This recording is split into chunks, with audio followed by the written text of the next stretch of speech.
సైనికుడిని నిన్ను చంపడం ఏమిటి, మర్డర్ చేయటం ఏమిటి, చేసిన పాపిష్టి పనిని కప్పెట్టుకోవడానికి అనేక మంది ప్రాణాలు తీయటం ఏమిటి, ఎవరి గురించి మాట్లాడుతున్నావు నువ్వు? ఖచ్చితంగా కేకలు వేసేవాడు.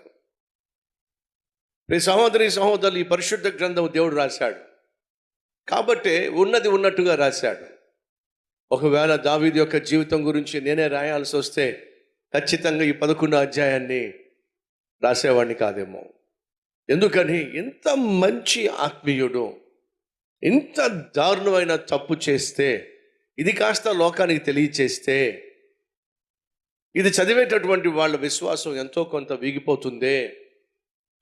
దావీదు లాంటి వాడే ఇలాంటి భయంకరమైన పాపంలో పడిపోయాడంటే ఇక మనలాంటి వాళ్ళు ఏం బ్రతుకుతారు, మనలాంటి వాళ్ళు ఏం ఆత్మీయంగా జీవిస్తారు అనే నిరాశ చెందుతారేమో అనేటటువంటి ఆలోచనతో బహుశా నేను దావీదు చేసిన ఈ ఘోరమైన తప్పును గురించి రాసేవాడిని కాదేమో, ఒకవేళ నేను గనుక రాయాల్సి వస్తే. కానీ ఈ పరిశుద్ధ గ్రంథాన్ని లిఖింపచేసింది పరిశుద్ధాత్ముడు.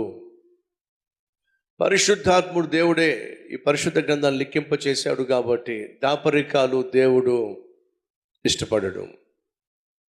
అబ్రహాము అబద్ధమాడినప్పుడు దాని గురించి 12వ అధ్యాయము ఆదికాండంలో మనం చూస్తాం. మోషే కోపంతో ఒకడిని చంపేసి వాడిని కప్పెట్టేసినప్పుడు ఆ విషయం కూడా దేవుడు లిఖింపచేశాడు. మోషే ఆవేశంతో బండతో దేవుడు మాట్లాడమంటే ఆ బండను కొట్టినప్పుడు ఆ విషయం కూడా దేవుడు మోషే గురించి లిఖింపచేశాడు. 12 మంది శిష్యుల్లో ఒకడు యూదా, తను ఏర్పరచుకున్న వాడిలో ఒకడు తనను అమ్మివేయబోతున్నాడని, ముద్దు పెట్టి అప్పగించబోతున్నాడని పరిశుద్ధాత్మ దేవుడు ఆ స్టోరీ కూడా లిఖింపచేశాడు.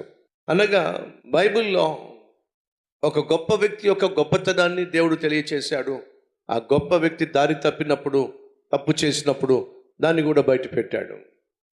అనగా సంగమా, దయచేసి మనలో ఏ ఒక్కరు కూడా ఇలా అనుకోకండి, ఏమిటి నేను చేసిన పాపాన్ని దేవుడు బయట పెట్టడు, ఎందుకని నా కుటుంబాన్ని దేవుడు ప్రేమిస్తున్నాడు, ఒకవేళ నేను చేస్తున్న పాపం బయట పెట్టినట్లయితే నా కుటుంబం కుప్పకూలిపోతుంది, నా భార్య నా బిడ్డలు అనాథలు అయిపోతారు, కాబట్టి దేవుడు నేను చేస్తున్న పాపాన్ని చూసి చూడకుండా వదిలేస్తాడు అనే భ్రమలో మాత్రం దయచేసి ఏ ఒక్కరు ఉండకండి. ఆయన ప్రేమ కలిగిన వాడు, ప్రేమిస్తాడు. అదే సమయంలో ఆయన శాసనకర్త, ఆయన న్యాయాధిపతి, ఖచ్చితంగా న్యాయంగా తీర్పు తీరుస్తాడు, చేసిన తప్పుకు శిక్ష విధిస్తాడు, అందులో సందేహం లేదు. ఈ అధ్యాయం రాయబడిన కారణం ఏమిటంటే మనం నిరుత్సాహపడడానికి కాదు, మరింత జాగ్రత్తగా ఉండడానికి.